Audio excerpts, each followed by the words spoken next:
sœurs, bonjour. J'espère que vous allez bien. Alors, certains d'entre vous, je ne les ai pas vus depuis l'année dernière.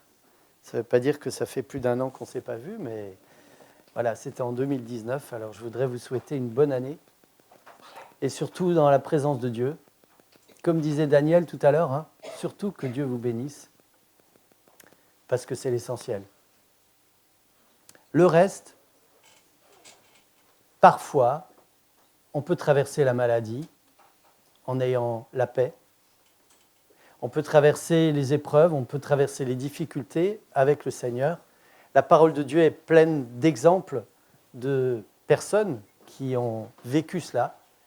Et je pense que chacun de nous, on a pu rencontrer des gens qui ont pu traverser des épreuves, des difficultés, peut-être même des catastrophes, en gardant leurs mains dans celles du Seigneur et en gardant la paix et l'espérance.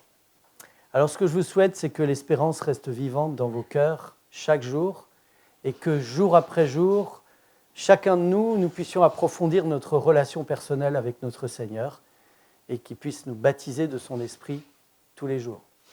C'est la raison pour laquelle nous vivons nos 10 jours de prière et j'espère que vous en avez reçu déjà pas mal de bénéfices de ces rencontres que nous avons et que nous allons continuer à avoir, entre autres cet après-midi. Merci César d'avoir introduit la façon, tu ne savais pas, comme quoi le Saint-Esprit travaille, tu ne savais pas qu'en nous invitant à nous rentrer dans le contexte du chant, tu allais introduire ce que j'allais dire. Ah voilà. Alors, ce que je vous propose maintenant, c'est de prendre simplement le texte de Jean, chapitre 13, et de rentrer justement dans le contexte. On est là à la fin du ministère de Jésus, vous le savez.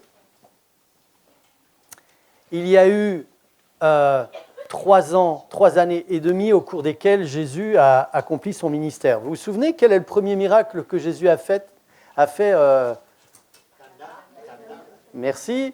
L'eau changée en vin aux noces de Cana. Et pendant 3 années, Jésus a prêché, Jésus a fait des miracles, il a nourri les multitudes, il a guéri des malades, des aveugles, des boiteux, il a chassé des démons, il a ressuscité des morts. Et pendant ces 3 années, on assiste à quelque chose de très particulier et pourtant de très normal. La première année, c'était l'année d'introduction. La foule ne connaissait pas encore bien Jésus. Et puis la deuxième année, ça a été l'année de popularité. C'est là que, lorsque Jésus arrivait dans un lieu, les foules se rassemblaient pour pouvoir l'écouter. On lit ça souvent dans la Bible. La foule était là et Jésus est ému de compassion pour cette foule et qui n'a pas de berger.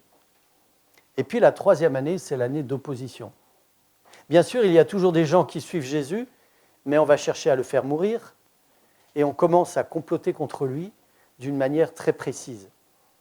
Les disciples ont vécu cela.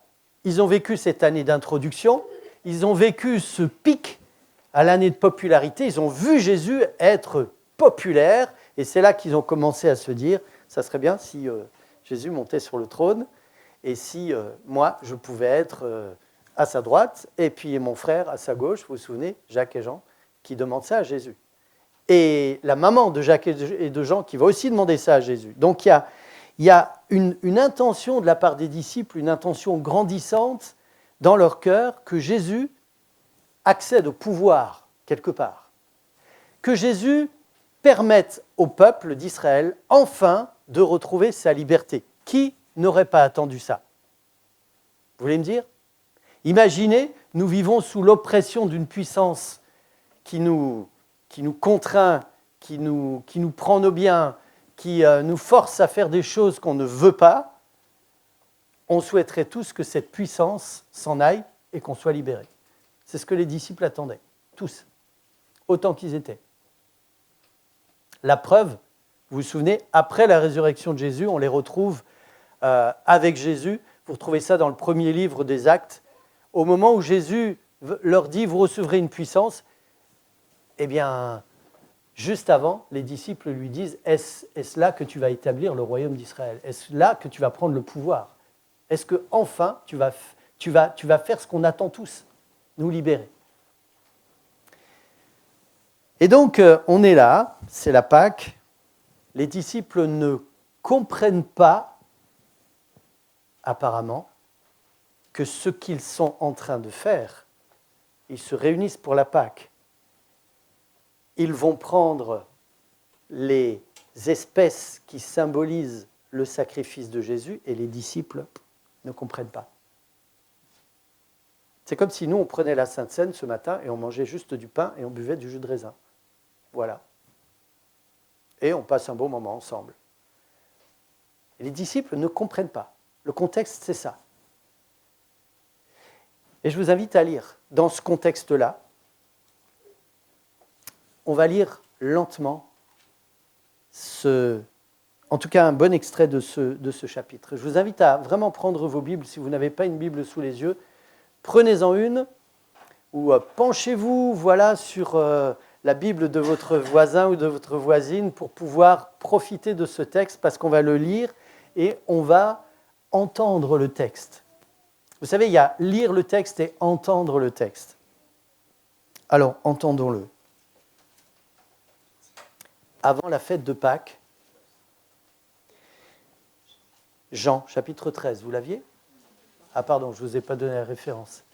Si ? Jean, chapitre 13. C'est bon ? Avant la fête de Pâques, Jésus, sachant que son heure était venue de passer de ce monde au Père, et ayant aimé les siens qui étaient dans le monde, mit le comble à son amour pour eux.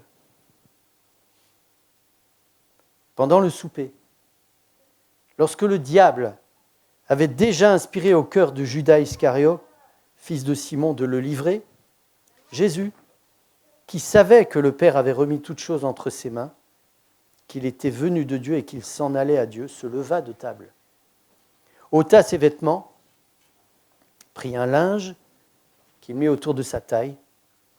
Ensuite, il versa de l'eau dans un bassin et il se mit à laver les pieds des disciples et à les essuyer avec le linge dont il était saint. Il vint donc à Simon-Pierre et Pierre lui dit « Toi, Seigneur, tu me laves les pieds ?»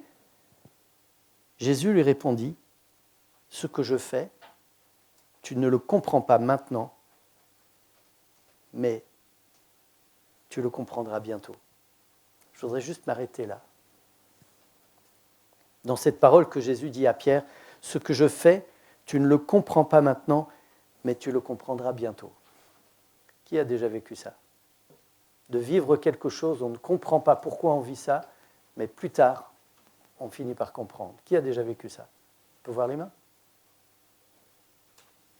Ça arrive souvent dans la vie. Ce que Jésus dit à Pierre, là, est fondamental pour chacun d'entre nous.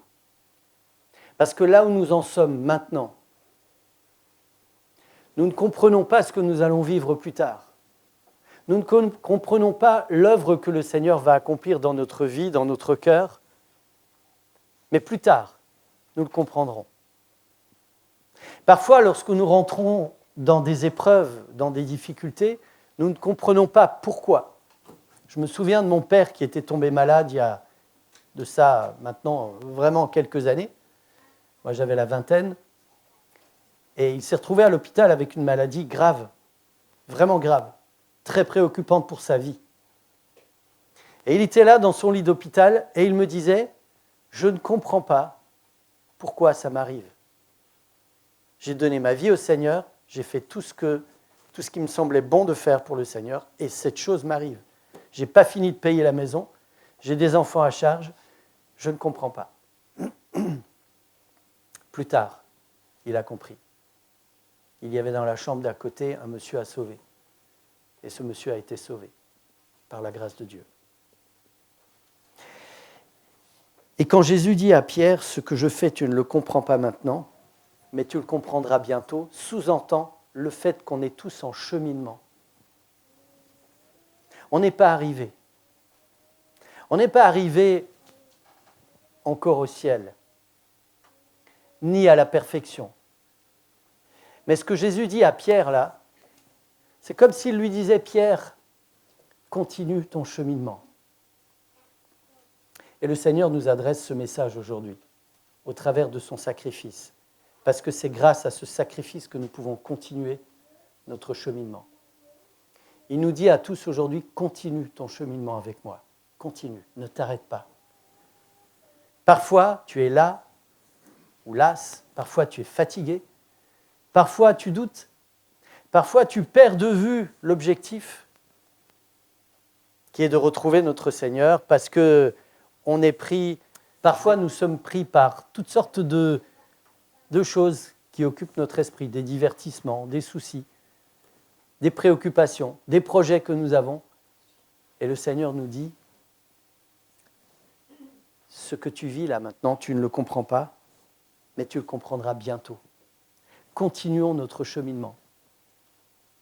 Continue, Pierre. Continue à avancer.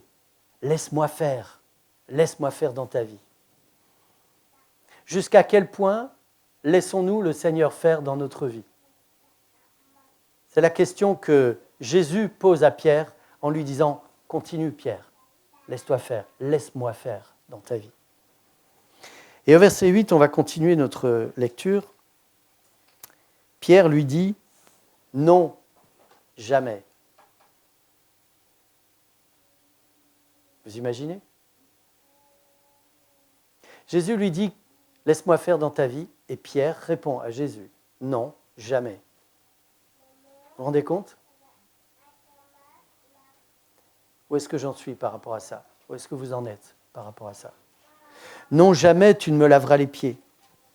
Et Jésus lui répondit, si je ne te lave, tu n'auras pas de part avec moi. Si tu ne me laisses pas continuer dans ta vie, Pierre, c'est perdu. Verset 9, Simon-Pierre lui dit, Seigneur, non seulement les pieds, mais encore les mains et la tête. Jésus lui dit, celui qui est lavé n'a besoin que de se laver les pieds pour être entièrement pur, et vous êtes purs, mais non pas tous. Car il connaissait celui qui le livrait. C'est pourquoi il dit, vous n'êtes pas tous purs. Après qu'il leur eut lavé les pieds et qu'il eut pris ses vêtements, il se remit à table et il leur dit, comprenez-vous ce que je vous ai fait? Vous m'appelez maître et Seigneur et vous dites bien car je le suis.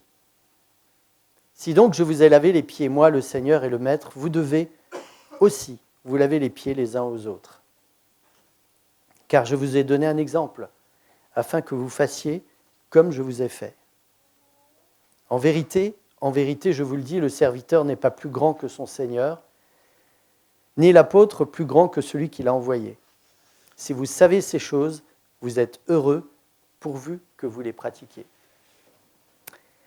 Jésus va donner le secret du bonheur à ses disciples.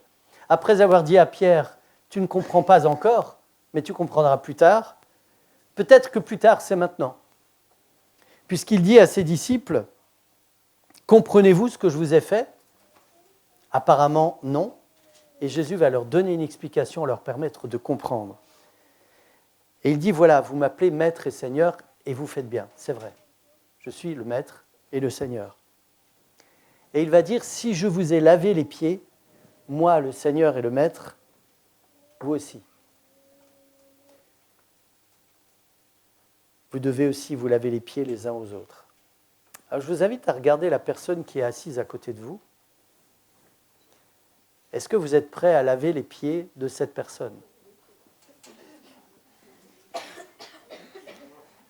Voilà. Alors, je ne suis pas en train de dire que les bassines vont venir à nous et que nous allons là nous laver tous les pieds les uns aux autres, parce que c'est un choix personnel à faire.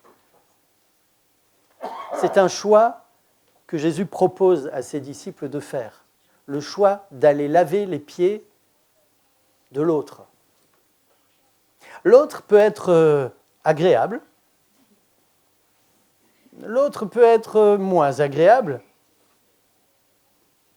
Ou peut-être que moi, je ne suis pas très agréable.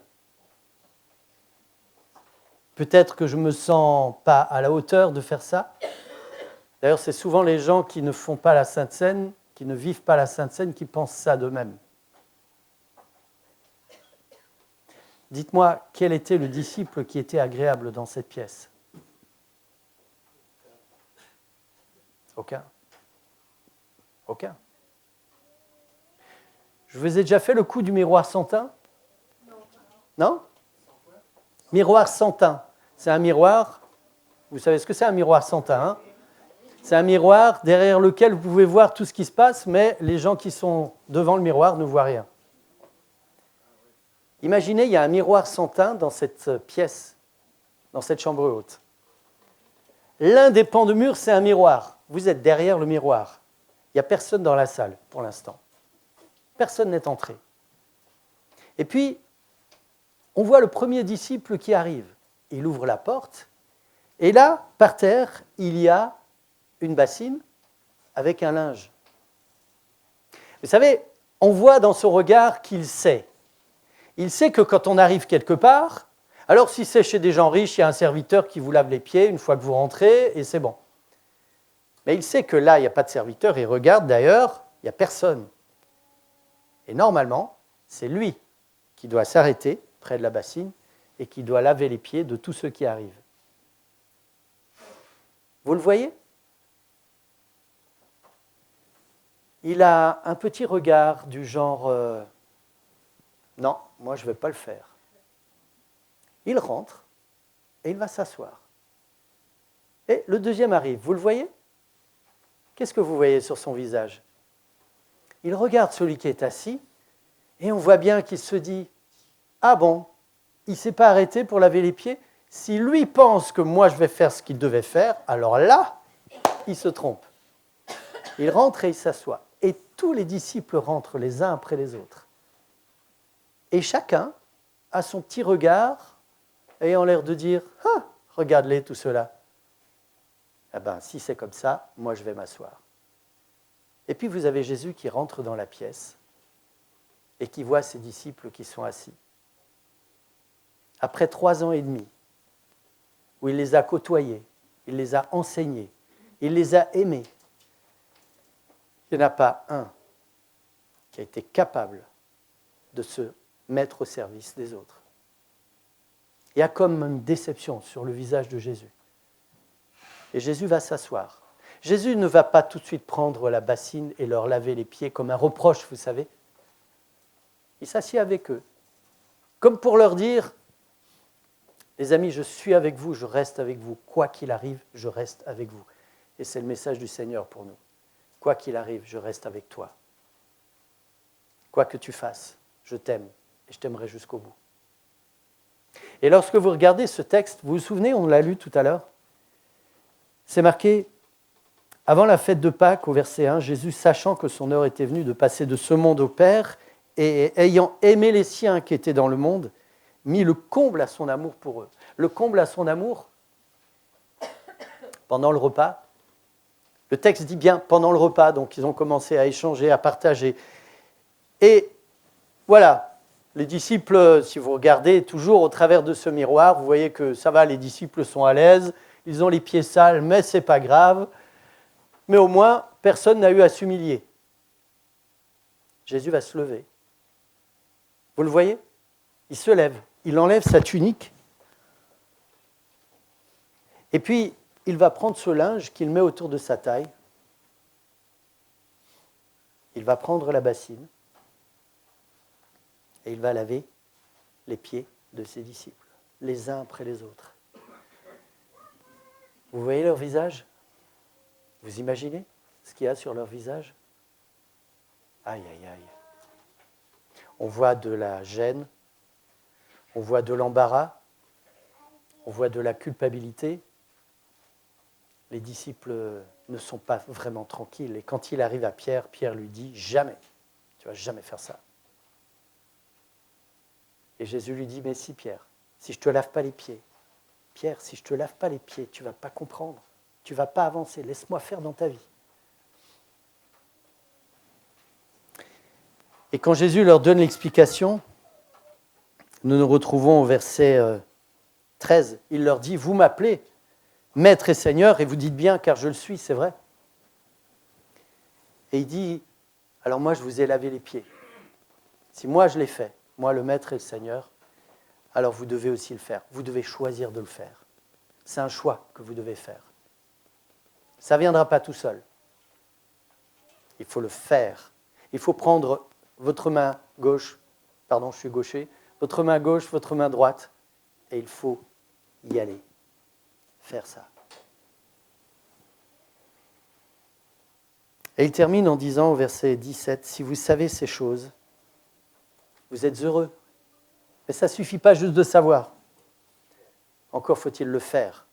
Faut-il décider de le faire.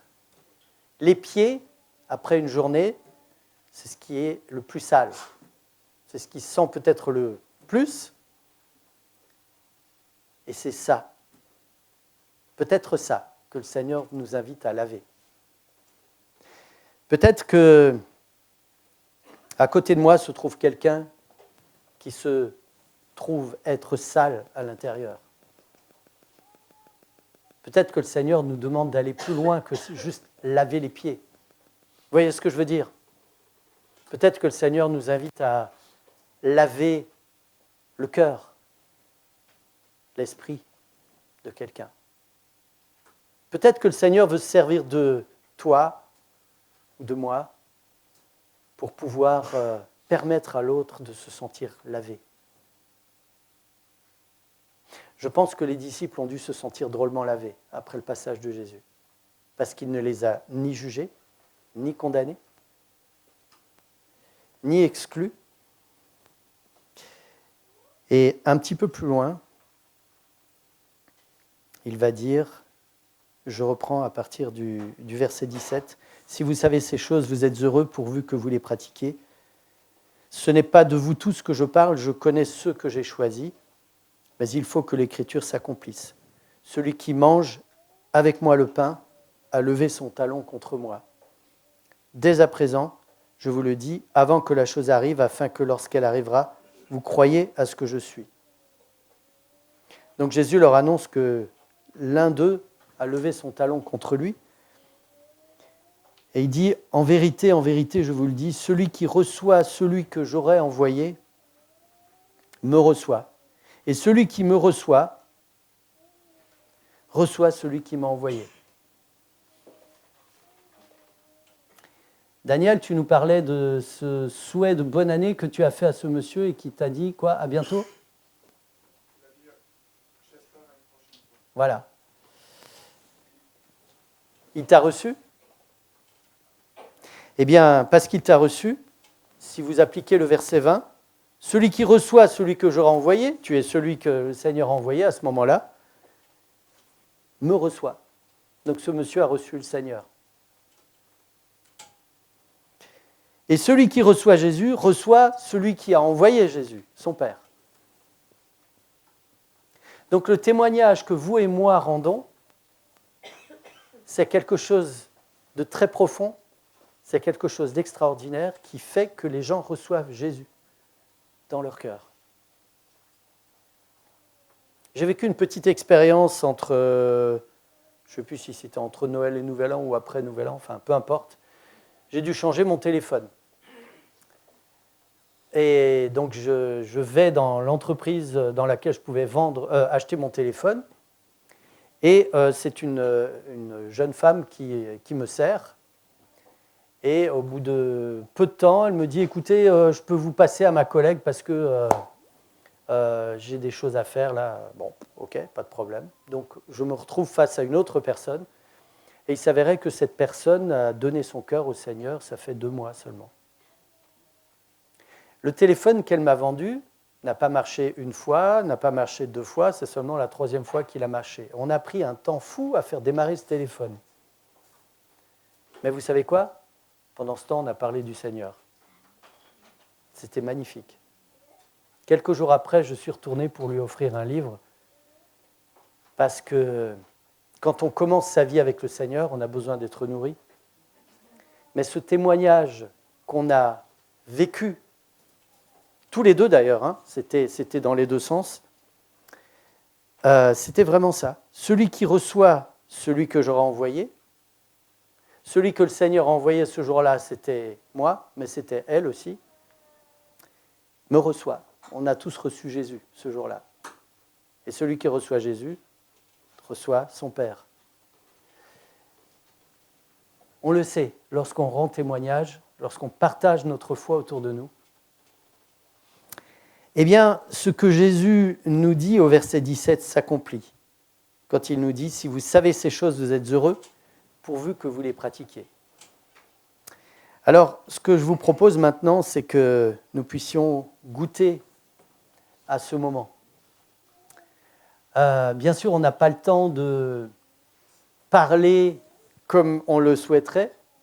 On a le temps de parler pour laver les pieds, mais on n'a pas le temps de parler pour laver le cœur. Mais c'est une introduction, se laver les pieds. Et je voudrais inviter toutes les personnes qui le souhaitent à participer au lavement des pieds.